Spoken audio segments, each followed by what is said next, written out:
Ini satu kata manis daripada Pak Igeram.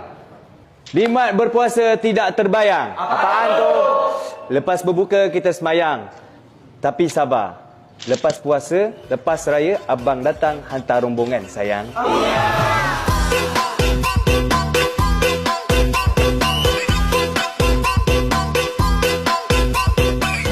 Ni, jari ni Betul, nampak. Betul lah jari ni. Struggle molek nak tubik jari tu. Kau jari ni. Okey, baiklah, terima kasih untuk Pak Igeram dan kita pergi seterusnya. Okey, sekarang ni kita bersama Aslah. Aslah, Mucun Tirus. Jadi Aslah, satu kata-kata Ramadan daripada Aslah.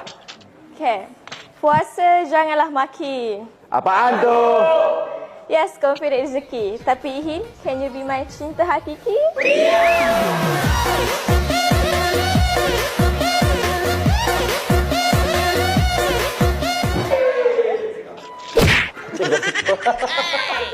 Kenapa?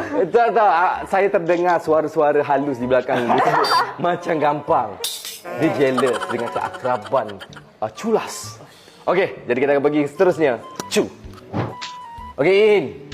Back to rambut Nansir balik. Inilah rambut yang digemari oleh Aslah bak kata Ihin. Jadi satu-satu kata Ramadan daripada Ihin. Puasa makan potluck. Apaan tu? InsyaAllah cinta hakiki kelak. Tapi sekarang habis ini dah jatuh hatilah pula.